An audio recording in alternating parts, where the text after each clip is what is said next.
there's a lot of conversation around, how do you make an LLM-proof assessment? That's like trying to say you're going to make a calculator-proof math problem. Well, if it's got numbers in it, it could probably use a calculator for it.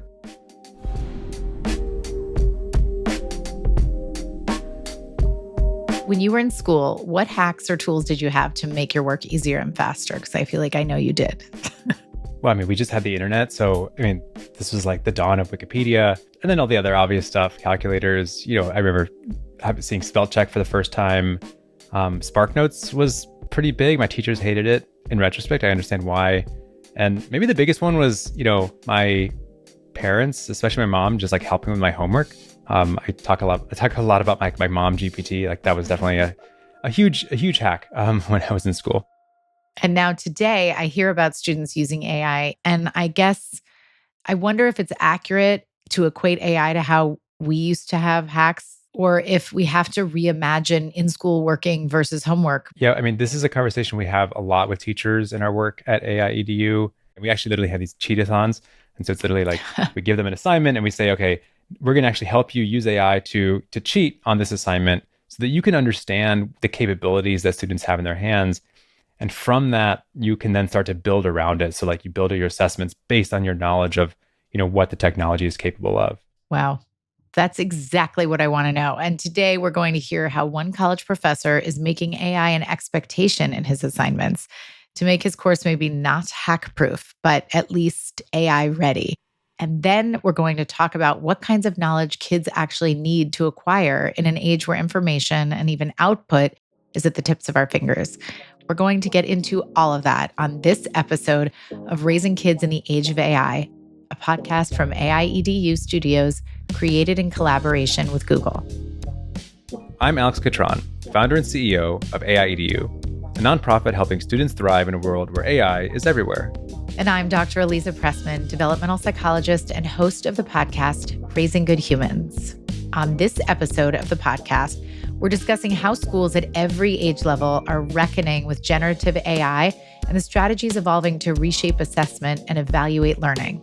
Plus, Alex sits down with Shantanu Sinha, the founding president at Khan Academy and the current VP and GM for Google Education.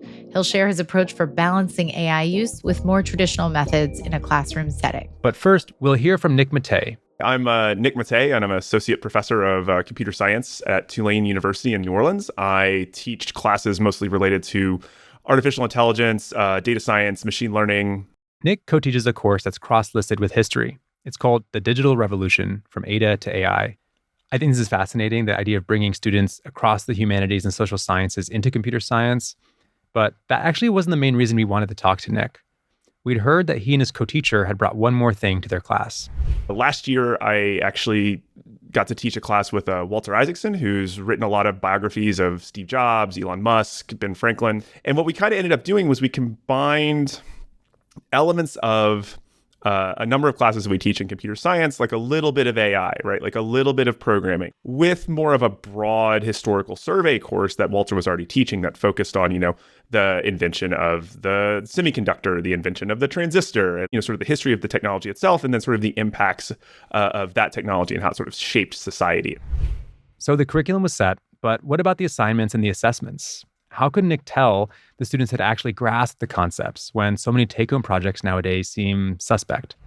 Now, with the prevalence of LLMs broadly and students sort of use them all the time, I was sort of under the assumption that anything I asked them to write outside of class is going to involve a lot of LLM work. And so it's like me handing them something and say, here, you go take and give this to the LLM, which I know is cynical, but... And so we try to do a lot more in class and do a lot more of that assessment in class. We still wanted to have, a more traditional essay, their sort of big term paper, history paper thing that we all remember from our history classes. But they had to write it with the LLM. We gave them all sort of the same starting prompt, that it was like, write a history of the digital revolution, starting with Ada Lovelace and going to AI or something like that, which is the title of the course. And then sort of we had them do like a first round where they like gave it to at more than one LLM and then brought the results back. And then we talked about those and about what like, what Grok said versus what Gemini said, or what Perplexity said versus what somebody else said. And then we made them write something that analyzed, what one said versus the other. And then, sort of evolve the prompt and the writing as it went. And so parts of the assessment were like, hey, take the dry, the actual result from, let's say, ChatGPT, and given what we've talked about in class, given what's in the book, like, tell me where it's wrong, because it's always wrong somewhere. When it was clear that they were being graded on how well they critiqued the LLM, they got a lot more excited about it instead of like them trying to hide the fact that they used the LLM from us to generate the text. So it's kind of a little flip there. That was the first little bit of the assignment. And the second little bit of the assignment was, take that, add some more color to it, like try to get the LLM to go in a direction that you want, or add some of your own writing to kind of augment it, and kind of almost do writing with the LLM as a process, and your end product being generating the whole essay. Or the last bit of the big assignment was, now use an LLM, take your essay and make something else. Make a podcast, make a play, make a song, make a video, make a comic strip. The traditional essay is the backbone for then some other creative product. And I think we tried to, in the class, make sure that the assignment did model, using AI responsibly. And that goes back to, asking them to give it to multiple AIs and then like critically evaluate the output that they got back from that, and trying to get them to focus not on the product, right, which is like, here is an essay, but on the like accuracy of that essay, on the veracity. Does it communicate the things that you want it to communicate? There's a bigger question that AI forces us to address. When all's said and done, what exactly are we trying to teach? This isn't just about changing the way we assess learning. It's also about answering the question of, what do we want students to get from their education? What are we trying to assess? So much of what we want education to be is relational. It's like, can you explain to someone else? Do you understand it? Can you identify the gaps in it? And I think a lot of times when you ask a question about, is this a hack-proof assignment, you're considering education as transactional, right? It's, can you demonstrate this finite skill? And I got news for you. You know what computers are really good at? Demonstrating very finite skills. Can you add two numbers together? And computers are better at us than that, and they are going to remain better than us at that for a very long time. You should probably know how to add two numbers together in your head, mechanically. But in reality, when's the last time you added two complicated numbers together without a calculator? It never happens, right? Even in my technical classes, when I would give them programming assignments, there was a lot of times, even this is, 5 years ago, the code would be good, but it was like clearly copy and pasted from GitHub, from Stack Exchange, from, something like that. And like, it kind of worked, but like when you ask the students, like, hey, like, explain this to me, like they really couldn't. I started doing what I had to do in industry, which was I sort of made them, I would pull their code up when they turn it in, and I'd be like, oh, explain this to me. Like, get up here and explain what's going on to me. So then in industry, this is called like a code review, right? Just the process of making them explain it, even if it kind of came from an LLM, they would get worried enough about having to explain it to their professor that they would make sure they really understood it, which is my goal as an instructor at the end of the day, right? What I want to assess is that, like, if I put you in a room with someone else who doesn't know what this is, can you communicate it? Are you conversant in sort of the details of it? And if you get there by working with an LLM, like, that's fine. It's probably what you're going to do in your real job anyway. Still going to try to train my students to, be able to, defend their ideas to other people who are going to ask them hard questions.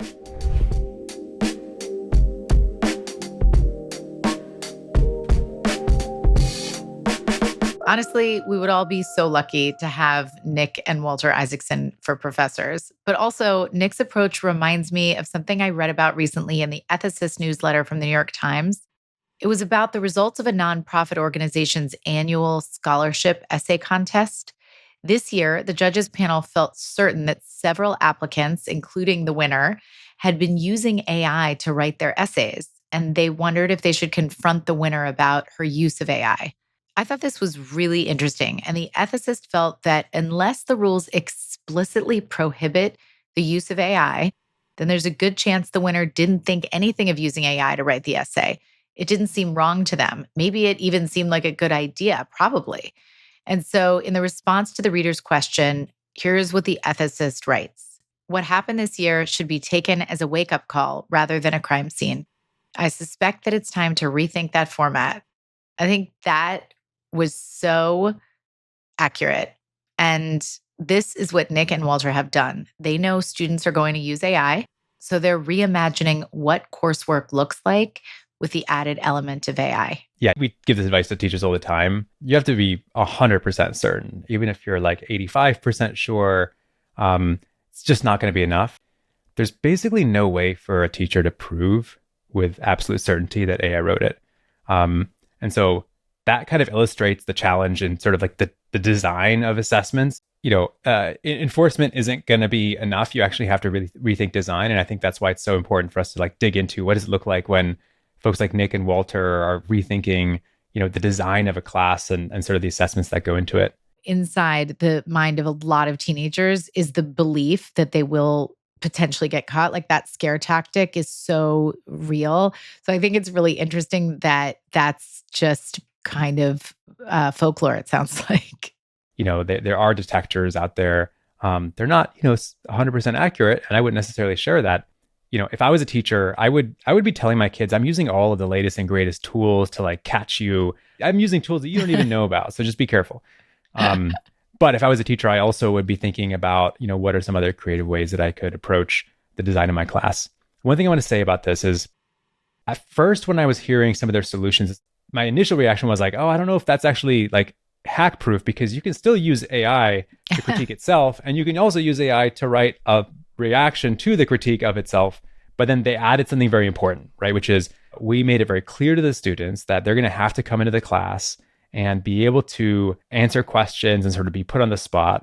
And what's beautiful about that is it's actually a relatively small modifier, but it totally reshapes, I think, a student's approach to the project, because everything they're doing now is with this idea in mind that like, I don't want to be put on the spot in class and be found out, for not having actually done the work. Yeah. And literally any teacher can incorporate some kind of a mechanism like that. And so I just love how applicable that example is. And to the point about like, what do we really want kids to learn? When you can teach something, it means you really get it. And that's kind of where it seems like they're coming from. Up next, Alex, I'm looking forward to hearing your conversation with Shantanu Sinha. Thanks, Aliza. I was really excited to get the chance to meet Shantanu. He's a bit of a legend in the education nonprofit space because back in 2010, he became the founding president of Khan Academy, a nonprofit organization dedicated to providing quality education to anyone, anywhere. You've probably heard of them. They have a massive online platform. Today, he is the VP and general manager of Google for Education. So here's my conversation with Shantanu. Is what students need to learn in school different today than it was, let's say, 4 or 5 years ago, not that long ago, but before sort of this sort of age of AI that we find ourselves in? What AI is putting more pressure on is to think less about the end products and more about the process. Because if you really think about what education is about, when I think about my own kids, when I think about even myself as a student, there's the content that we learn. Right? I may have learned how to do an integral. I may have learned all of these concepts. But then there's the skills that we got along the way, the critical thinking, the problem solving, the creativity, the communication. And in life, those are the skills that you use every day. With AI, it's putting more pressure to focus less on the output. Anybody can put the right answer into the box. And much more on the process of how did you get there? How did you think? How did you really communicate with others? What was your teamwork? What was the process of the learning experience? Yeah, and you're getting it, I think, something that's, maybe perhaps concerning to parents and to teachers who they see the power of these technologies, and there's this concern about it becoming a crutch. When you give technology, students can start to use it as a crutch in the wrong ways. But I just came back from school. I had basketball practice. I want to, talk to my friends, and I got an essay due in 2 hours. How do I get that done as quickly as possible? But then there's the longer term thing, which is ultimately you're going to have to show this on an exam and on the final. Ultimately, you're going to have these checkpoints where you're demonstrating that you really did learn this material. And students need to ensure that they're not shortcutting their way through that.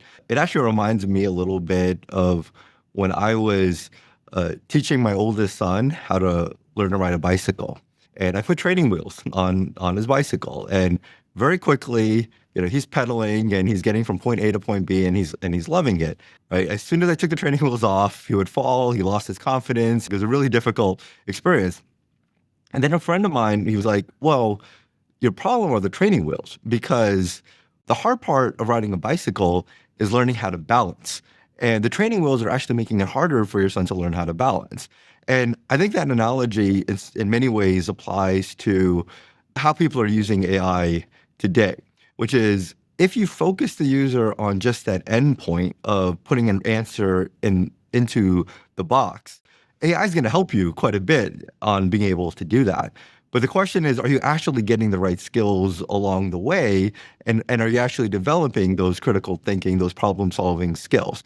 So for an educator, I think the way to think about it is put much less focus on just seeing an end product and much more on really being able to have artifacts along the way. So one of the things that I've seen in my son's school, what the teacher does is in the first day, they say, on paper and pen, write an outline and brainstorm ideas and turn that in. And then the next day it's like, well, go collect your sources and share that. And the next day it's, have a first draft. And actually it's okay to use AI and get feedback from AI on how you can make your essay better. And it's really this judging the different steps along the way. This is why it's so important for parents and educators to play a role here, because students on their own will have a really hard time making that choice. There's not a lot of times that you look at something and say, let me take the hard way to do that. When there's an easier way right here. But it really takes somebody with broader judgment to say, well, what's the point here? And I think educators can really support students to really make those appropriate choices. Some students are going to be applying to college or to scholarships, and there is sort of the dreaded application essay. Can you walk me through practically how should or shouldn't you be using AI as you're going about writing the essay? Could you just talk through what that process would look like in sort of the ideal scenario in your mind? What people are really looking for is to understand the student deeply, right? To understand what part of the personality can come out through this vehicle. And I think it's important to remember that because AI is not going to really be able to do that for you. Ultimately, even when I think about the essay, it isn't about the most beautifully written work and writing. It is about who are you as a person, right? And that's what that essay is fundamentally about. And I think, like I said, I don't think AI can capture that. That has to come from you. So, I've talked to a lot of teachers over the last couple of years, and a lot of them are feeling overwhelmed by the technology. And one of the things that I tell them is, you're in good company. I'm feeling overwhelmed, and business leaders are feeling overwhelmed. What would you say to teachers who are trying to sort of make sense of all of this new stuff that feels like it's happening to them? Yeah, it's something we think about quite a bit, which is how do we support educators through this change? How do we make sure that AI is being integrated and incorporated responsibly in education systems? So we've been investing quite a bit on building tools to really bring teacher in the loop in that process. And also for students, right? They don't know what's acceptable and what's not, right? Like Mom GPT, where I got help from my mother on this problem, that used to be acceptable. So if I do the same thing with Gemini, is that okay? Where's the line on this stuff? So it's actually very valuable for us to give teachers tools so they can say, this is the approved, appropriate way that I want you to be using AI. So we've done things like on Chromebooks, created class tools where teachers have much more control over the devices in a classroom. They have the choice in the classroom to say, for this assignment, I want you using just this window to do this assignment.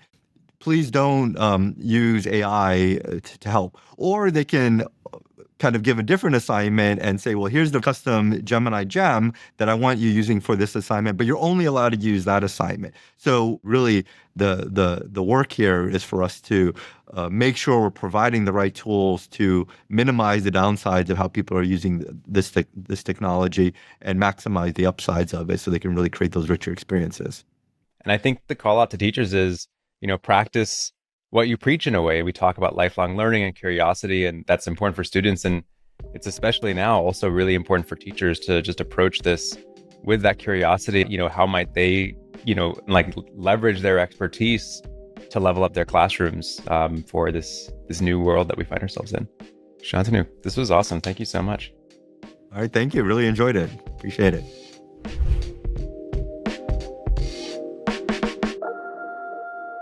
I think it's so fascinating what Shantanu said about AI putting more pressure on the process rather than the end products when it comes to learning and education, because as we've talked about, process is so hugely important, whether you're talking about AI or not in learning. I think we often miss the point or the purpose of learning at times.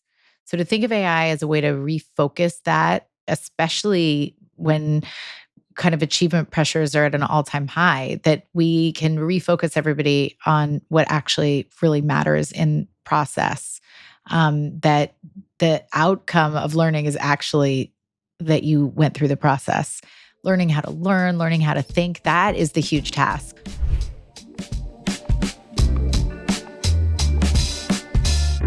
Thank you so much for listening. Join us again next week as we discuss how to prepare kids for the future of work with AI. We'll hear from scientist Ashley Kaiser. I don't think that we will ever run out of problems to solve or things to optimize.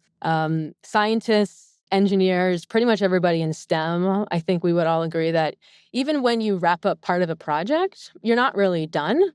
And we'll hear from Google's Chief Technologist for Learning and Sustainability, Ben Gomes. Very often I talk to people about what they've chosen to do or what they want to do. And very often they want to do that specific thing because they know one person who has done that specific thing and succeeded. But the world is a lot broader than that. They'll explain how AI is already impacting the workplace and how it will continue to evolve. Plus, learn what skills they think your children will still need in the future to be successful. Find out where AI will take us and future generations next on Raising Kids in the Age of AI, a podcast from AI EDU Studios created in collaboration with Google. Until then, don't forget to follow the podcast on Spotify, Apple Podcasts, YouTube, or wherever you listen so you don't miss an episode. And we want to hear from you. Take a minute to leave us a rating and review on your podcast player of choice. Your feedback is important to us. Raising Kids in the Age of AI is a podcast from AI EDU Studios in collaboration with Google. It's produced by Kaleidoscope. For Kaleidoscope, the executive producers are Kate Osborne and Lizzie Jacobs. Our lead producer is Molly Sosha, with production assistance from Irene Bantigay, with additional production from Louisa Tucker. Our video editor is Ilya Magazanin, and our theme song and music were composed by Kyle Murdoch, who also mixed the episode for us. See you next time.